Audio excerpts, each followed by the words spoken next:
Moni ndine Jackie. Lero tikupita ku Kenya. Dziko loti lili pafupi eti posalira ndege poti tikhoza kupita pa basi ndithu. Nde dziko lonena kuti wildlife yake ndi yokongola kwambiri, ali ndi wildlife yokongola, zinyama zokongola, komanso ali ma tradition yawo eti chikhalidwe chawo achina Masai aja chani. Kodi mukudziwa kuti azimayi aja amakhala atali makosi ndi makutu aja. Zimamveka kuti zonse zija zina zija amachita kuapanga force ncholinga choti achulutse tourism, anthu azipita adzikawaona aja atali makutu, atali makosi. Tengani chakumwa ndi chomwera timwe uko tikucheza. Nkhani yathu ikutitenga mu chaka cha 2015. Mtsikana uyu dzina lake ndi Ruth Kamande, ndipo mu chaka cha 2015 anali ndi zaka 21. Ruth amatchuka kuti anali okonda zinthu zodula, zinthu zapamwamba, koma ndalama analibe. Anachokera ku khomo lonena kuti amasungidwa ndi single mother, analinso ndi abale ake ena azichimwene ndi azichemwali. Ndi chifukwa chokonda zinthu amakonda kubwereka katundu kuchoka kwa anzake, zovala akamachokapo akamapita kumalo osiyanasiyana amabwereka zovala. Basi kachikhalidwe kokonda zinthu tapamwamba tabwino. Nde anapeza kuti anakumana ndi mamuna uyu dzina lake Faridi Halima. Faridi nayenso anali ochokera ku khomo kuti kunali kuvutika. Iyeyo anali wamasiye, nde amalimbikira skulu yake ncholinga chonena kuti adzithandizaso abale ake naye. Nde analimbikira skulu icha mpaka anamaliza. Atamaliza skulu anapita ku university, anamaliza ku university anapeza kantchito kabwino ndithu, koma sipanatengeso nthawi faita analolimbikira kwambiri Faridi uja. Anapeza kuti anampanga ma promotion mpaka nayi kukhala ndi ka position ka ubwana ndithu. Nde sizidziwika kuti anakumana kutiko ndi Ruth, koma Ruth ndi anamukonda mnyamata uyu, nanga sanali nkhobidi lake. Ndeye amafuna ndalama, amafuna munthu onena kuti akhale wa ndalama. Nde chikondi chake, ubwenzi wawo unali one sided. Ruth amankonda kwambiri Faridi chibwenzi chanambe nacho ntchito kwenikweni, zinali zochita kukakamiza zija. Akuti ulendo wina Ruth anangotulukira ku ntchito kwa sister wake wa Faridi uja, kukadzichita introduce kuti ndine chibwenzi chake cha Faridi.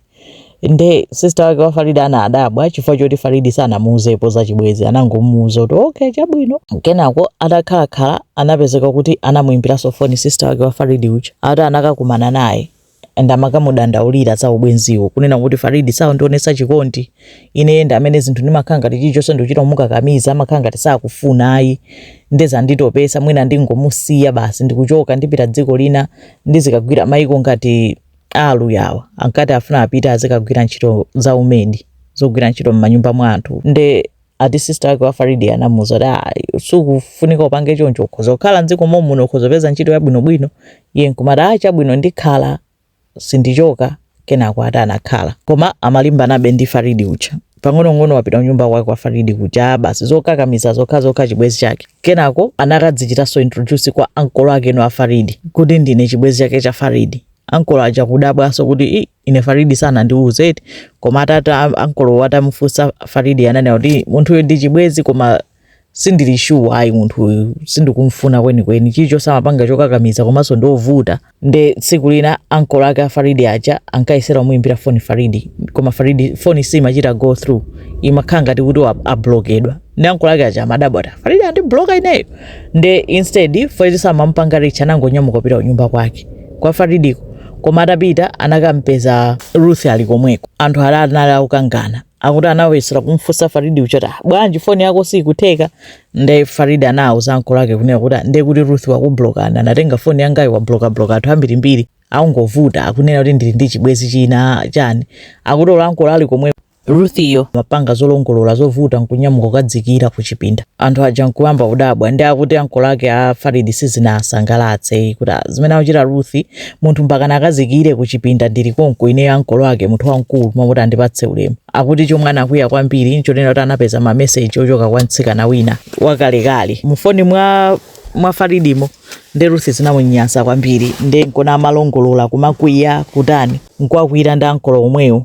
Fada uncle anayesera kuti akhale nawo pasa wayankhule, koma iye sizimankonda zomwe amayankhula uncle akewo ngokadzikira ku chipindako. Nde Ruth akuti kwa iyeyo solution inalionera kuti iye asamukayambe kukhala naye limodzi Faridi. Nde Faridi amakana amati sindifuna kukhala naye. Nde uncle anangotopa nazo ndikuwasiya ndi mpungwe wawo iwo kumapita kumakapanga zawo. Kenako pa 20 September 2015 anthu anamva kukuwa maneba kuchokera ku nyumba kwa Faridi kuja. Anthu kuthamanga ndi chani? Faridi uja amakuwa mchiswahili ati amanena kuti wandibaya ndi mpeni. Anthu kuyesera kuti atsegule chitseko peza chiseko cha nchokiya chakidwira mkati. Kusuzumira pa window nkumuona Faridi uja wagona pansi akufuula akuphupha wabayidwa ndi mpeni. Nkumuona Ruth uja wayima potero wanyamula mpeni. Anthu tatsegula kuyesera kufuula tatsegula chiseko timpitise munthu kuchipatala ati osatsegula. Anthu kuyesera kuyamba kuti amenye chiseko osatheka ndi anthu ena anayimba foni ku polisi. Ruth uja alangokhala pamene pachapa anthu mwachiro muona atangoyima choncho akumuyang'ana munthu uja kuti wambaya akulira akufuula magazi angotuluka. Atafika apolisi kuti atayamba nokuti aphwanye chiseko pamene Ruth amasegula chitseko basi tikutuluka pamene popo Ruth yo akupinchama kuti nayenso watani wabayidwa ndi mpeni. Mmene apolisi amalowa nyumba anampeza Faridi wamwalira. Anamtenga maliro kumapita. Ruth nkumanena kuti inali self defense. Munthu wandibaya ndi mpeni ndeni maziteteza. Ndi anamtenga anamutsekera. Atakamuyeza Faridi anampeza kuti Faridi anabayidwa ka 25. Anabayidwa mmutu, kunsana, pamimba, mikono, paliponse ka 25. Ndi anamfunsa Ruth kuti chachitika njani. Ndi Ruth ananena kuti ineyo ndabwera ku nyumba kwakeku ndapeza kuti ndapeza maucheni marisiti makalata ochoka kuchipatala osonyeza kuti yeyu ali ndi HIV ndi wandipasira matenda. Ndi nakuya kwambiri kuti iweyo ngandipasira matenda. At the same time ndapeza kuti amayankhula ndi azimayi ena ndi napsya mtima kuti chimene andipangira zimene ndi chani. Ndifa kuti ndangopsya mtima kwambiri kuti iye mpaka nakandipase matenda adala akudziwa ndi ndambaya ndi mpeni. Koma ndambaya iyeyo so anandibaya ndi wandivulaza nkona ndabaya kwambiri. Milandu ija mpaka na inapita ku court. Ili ku court akufufuza milandu anapeza kuti mbali yomwe kumuzenga mulandu Ruth amene akuyimirira Faridi atamwalira ananena kuti atamuyeza Faridi anapeza kuti anabayidwa mwankhaza kwambiri. Kunena kuti samambaya kamodzi kanthawi imodzi kuti ungombaya kambirimbiri koma atamati kumbaya nkumusiya kaye kuti alire amve kuwawa. Kena kwakambayanso kumusiya kaye kumudikirira kuti alire nkumbayanso pang'ono akuti kuti ikhale slow death. Ndipo anamusuzadi komanso atamuyeza magazi ake Faridi anapeza kuti analibe ndi HIV yomweyo nkhani yonse inali yabodza. Komanso bala lija anachita kudzibaya yekha sanambaye ndi amadikirira chigamulo. Atanena nkhani yonseyo ananena zoti ya self defense amandichita abuse ananena zambirimbiri pamene cha domestic violence ndi akudikirira chigamulo. Anapita ku prison ina yake amachoti ya Langata women's prison. Ruth uja ndi ali kulangata kuja auta anayamba skulu basi mapanga ati degree kumeneko konku basi atu mapanga zinzo limbikira kwambiri pa moyo wake mpaka anajoina nawo beauty pageant ati Miss Langata prison kuti akhale Miss chanchani. Ana basi kumaonesa atajambula anali pa social media chani mpaka nakutchuka kuti kulangata prison kulinsika na ukongola kwambiri mpaka anawina kukhala Miss Langata prison. Ndezo sezo anazitenga kupita nazo ku court kunena kuti a defense yake ya Ruth yo kuti taonani ndi mtsikana wabwinobwino anamusokoneza ndi mamunayo. Taonani ndi olimbikira kupanga skulu amachita advise anthu komanso wapanga beauty eugene contest mpaka wakhala Miss Langata. Aliyesa akumusilira kuti ndi mtsikana ukongola kwambiri ndi ali ndi tsogolo labwino mumusiye musammange nthawi yayitali chilango chikhale chochepa kwambiri kuti apitirize moyo wake. Komanso amayi ake ndi single mother iyeyu ndi amene amathandiza nawo kwathandiza amayi ake kulera abale akeyo. Ndi jaji anamvesera zonsezo ndi anayankha kuti okay ndamva zonse zomwe anenazo koma sitilola kuti munthu achite manipulate system court system. Iyeyu ananyamuka anakamupha munthu mwankhaza kuopsa machita ubaya pang'ono kuti amve ululu wonse. Ndipo munthu anambayayo nayenso anali wamasiye ndipo anali ndi abale ake nayenso amasamala anamudula moyo nanga abale ake amene azasamala ndani nkumabwera apapo kumapanga zonsezi bwanji amene anaona kuti chibwezi sichikuyenda akanangomusiya nkumakapitiriza zonsezi kumakapanga zawo beauty chani zonsezi masukulu akeyo bwezi zonse akupanga atangomusiya mamunayo chomwe amphera ndi chani.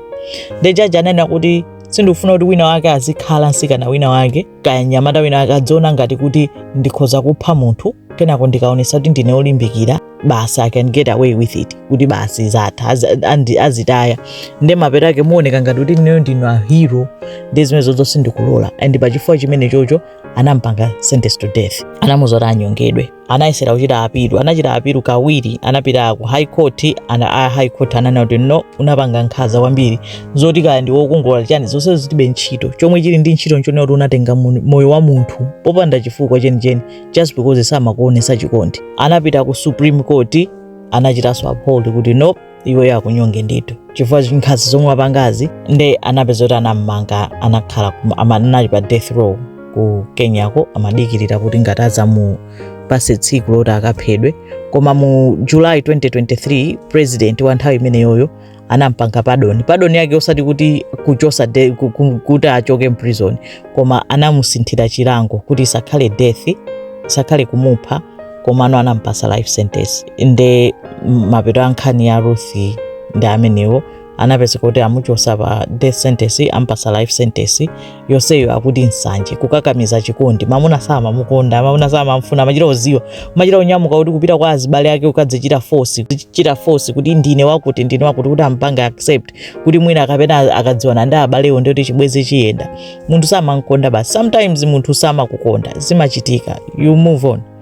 Zonse zomwe amapanga achieve ku prison izo bweza akuchita achieve outside, akanangonsiya mamuna kumakapanga zake, akanaka kumanaso ndi amunaso inaso abwinobwino. Nde imeneyo ndi imeneyo. Mukhale ndi madzulo abwino.